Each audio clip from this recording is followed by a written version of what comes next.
everybody. Welcome to the observation deck. Brian, the observer here. I just wanted to.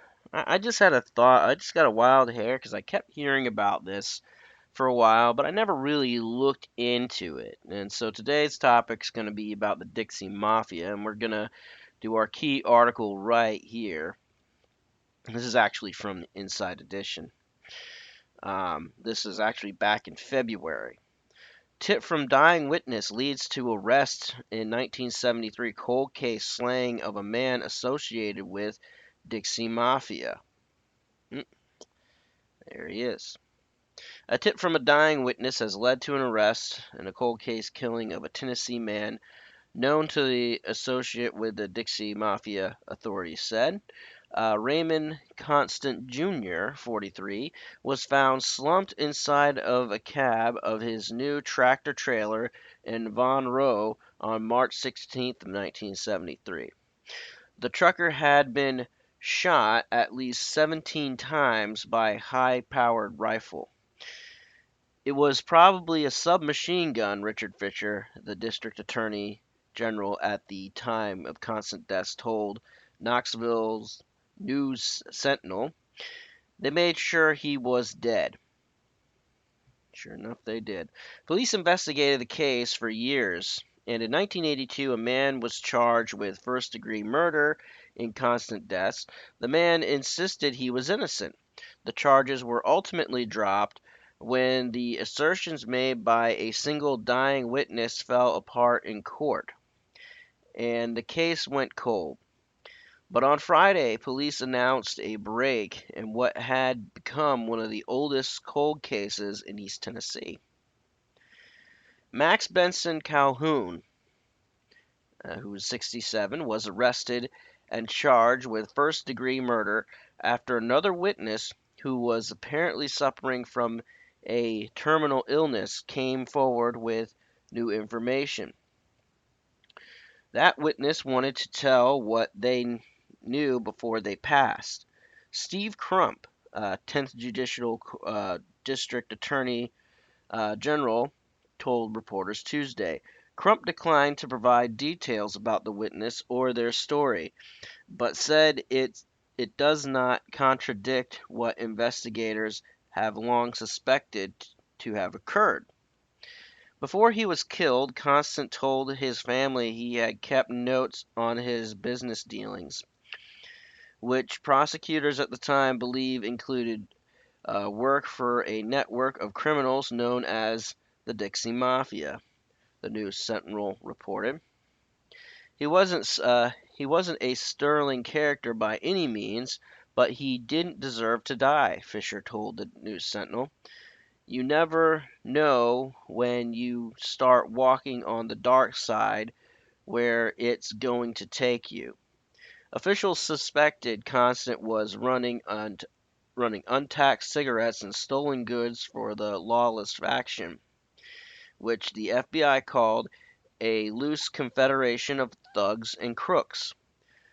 Operating in Southeast and based in Mississippi, the Dixie Mafia was behind the murders of Judge Vincent Sherry and his wife, Margaret, who were both shot point blank in the head in their North Biloxi, Mississippi home in 1987.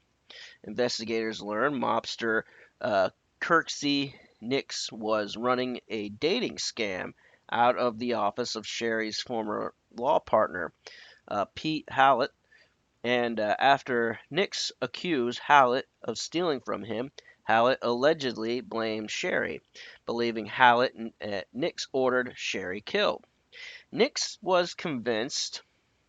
No, Nix was convicted in the killings and is serving life in prison in Angola State Penitentiary.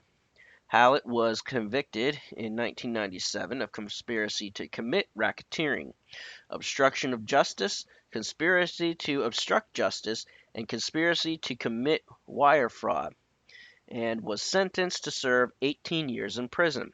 Hallett was released in 2012 and maintains he had no part in the murder plot. But the case exposed the lawlessness, corruption brought to the Mississippi by the mafia, and proved the extent of the criminal organization's reach, the FBI said. The full extent of Constant's involvement with the mafia was not clear, but his mother and sisters believed he planned to become an informant against them for the FBI. He may have been a crook, but he didn't haul drugs and he never killed anybody, his sister Dee Dee Hughes told the News Sentinel. Calhoun remains jailed without bond. His attorney Jim Logan told the Associated Press he is eager to see proof in the case and said his client will plead not guilty. Let's see. All right, so that's that. A cold case of a man that was killed with a high-powered rifle was solved because someone came forward. So, yeah. So this right here is from the FBI.gov, a bite out of history, murder in the Dixie Mafia, which I could tell you is probably redacted a little bit. Okay, this month marks the 25th anniversary of the murder of Judge Finch's chair. Okay, so they're talking about that. Okay, so yep, Gulf Coast. All right, so they're only going off of that.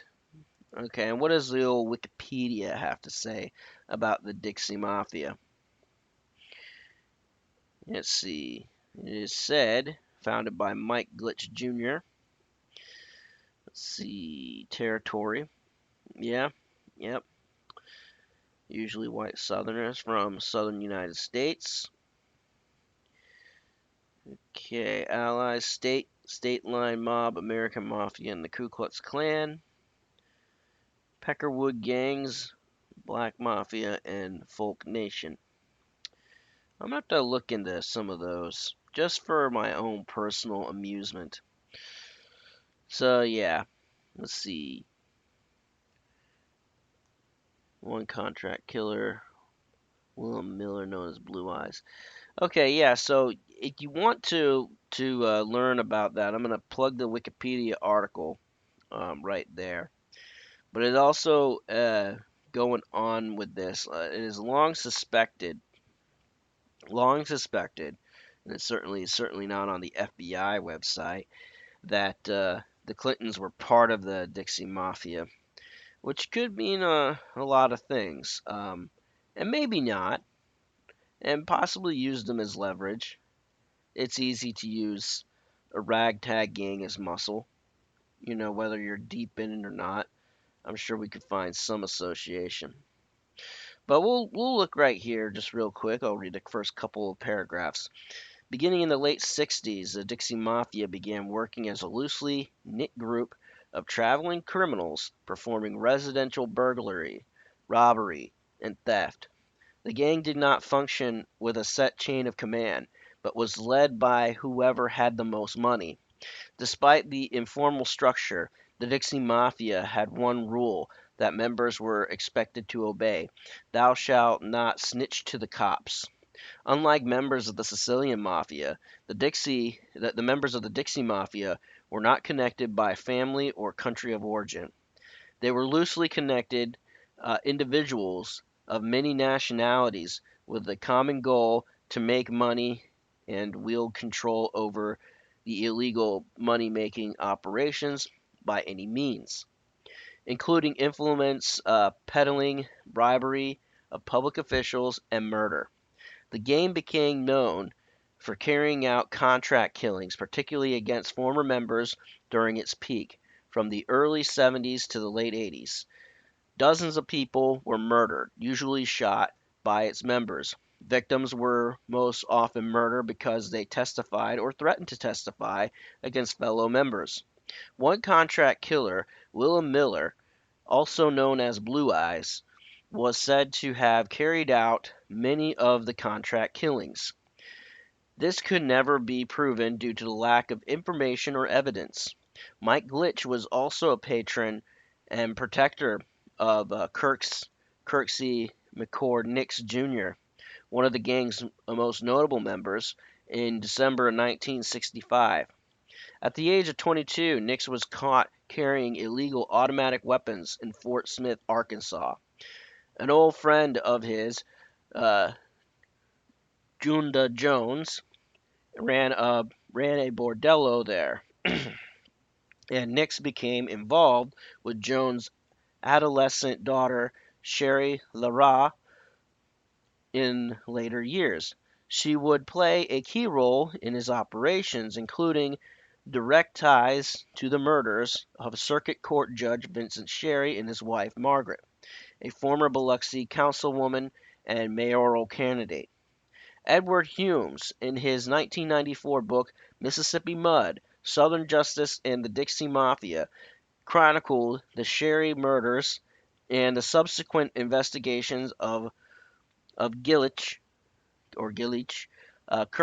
Kirksey Nix, Bobby Fabian, and others who were involved either loosely or actively in the murders. Bobby Bobby Fabian began cooperating with the FBI on the Sherry murders and was pleading with any law enforcement officials to move him out of Louisiana State Penitentiary because he felt he would be murdered. Fabian was transferred out of Angola, but not a moment too soon, as Dixie Mafia member, Florida boss Jeffrey Carter, had managed to be assigned to Camp D within the penitentiary, exactly where Fabian was being housed. LSP Security obtained information from a confidential informant that Jeffrey Carter was armed with a knife and that Carter was going to kill Fabian on the prison yard. Angola Security immediately reacted to the information and actually spotted Jeffrey Carter walking towards Bobby Fabian, at which time a correctional officer ran up on Carter, who was only 50 yards from Bobby Fabian, and took control of Carter upon searching. Jeffrey Carter, correctional officers found a buck knife in the in the open position on Carter's person. How to get a buck knife in there? With the aid of his father's corrections in Oklahoma, Kirksey Nix beat the weapons charge in Fort Smith and moved to the other crimes. He was suspected in the gangland-style murder of gambler named Harry Bennett, who was about to turn state's evidence against several Dixie Mafia members. Although Nix's involvement in Bennett's murder was never proven, this incident uh, precipitated a string of killings that left 25 people dead in 6 states over the next 4 years. Nix was a suspect in the attempted assassination of McNairy County, Tennessee Sheriff Buford Pusser, Pusser, Pusser, and the murder of Pusser's wife. Nix was also convicted of murdering wealthy New Orleans grocer owner Frank Corso. At the time of the murder, Kirksey Nix was believed to be employed by Darrell Ward in Clarksville, Texas.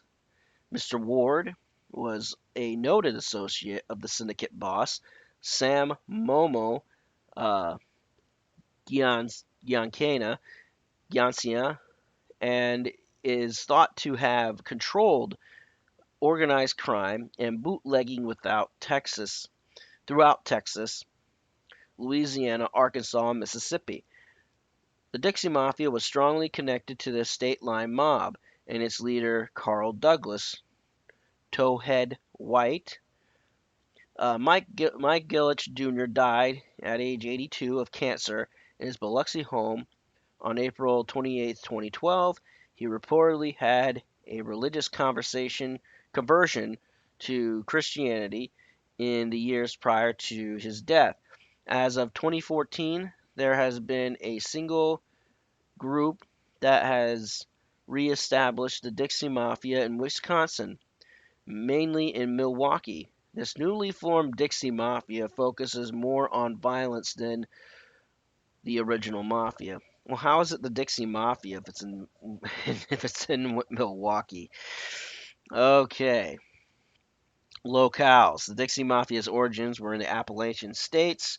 The group operated in many large southern cities, and some of the group's criminal activities were more obscure parts of their major areas of operations, making the group and their activities harder to pinpoint. The Dixie Mafia committed most of their crimes in areas that lacked strong, coordinated law enforcement, particularly in small communities throughout the South.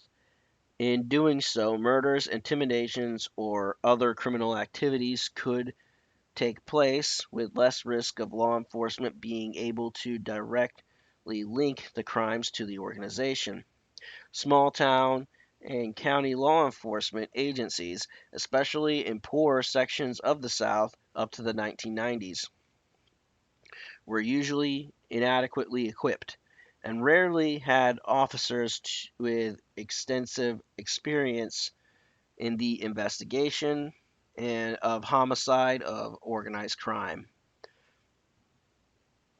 Members of the Dixie Mafia usually create a small, seemingly legitimate business, such as buying and selling junk or antiques. Nice. These businesses would provide fronts for the operations to buy and sell stolen items provided by others within the network. The businesses would usually operate until they arouse suspicion, then move to another location. Many members of the Dixie Mafia were former state or federal prisoners. Members were usually recruited while in prison. A history of violent behavior was generally a prerequisite to becoming a member. According to an article in the Las Vegas Review Journal, the gang was well known for its violence in collecting debts owed to gambling houses and strip clubs. The terms Dixie Mafia and Southern Mafia have been used interchangeably. Documented use of the two terms existed as early as 1993, when Scarfone wrote about the Dixie Mafia or the Southern Mafia working together with the Italian Mafia in the South. His accounts of the good old boys Southern Mafia in parts 3 and 4 of the article describe the group's indigenous nature. It is unclear whether or not all journalistic and literary references of the Dixie Mafia or Southern Mafia refer to the same group of individuals. Therefore, these terms have become terms of general reference to any illegal enterprises in the southern states that, for cultural reasons, can expect a certain amount of support, both intended and unintended, from the local population. Okay, all right, in pop culture. Okay, okay, all right. So, anyways, well, that's what Wikipedia has to say about it. Yeah. I mean, I see some stuff that goes on in the news and whatever locally, and sometimes it seems like, wow, that sounds like a almost like a mob type thing. But you see, this is more dangerous in my personal opinion than the Italian mob or any organized crime because it's actually taking gangs and putting them um, into the mafia type of thing. Whereas the mafia, the like people like the Yakuza, the Triad, the Italian mob, really have a solid operation, and it's easy to avoid certain places. Like if it's a seedy place, don't go there. Or if you have a suspicion that it may be that, whatever legitimate business you're doing at that front, do your business, get out, don't talk about things, and move on. You don't say anything, nothing will happen to you. It's that simple. I mean, I know that's bad, to say, oh, you're a coward, blah blah blah. I was like, well, you know what? I mean, let alert your local law enforcement through means of which you don't want to draw any suspicion. Yeah, that's just it. You know, be as invisible and inconspicuous as possible.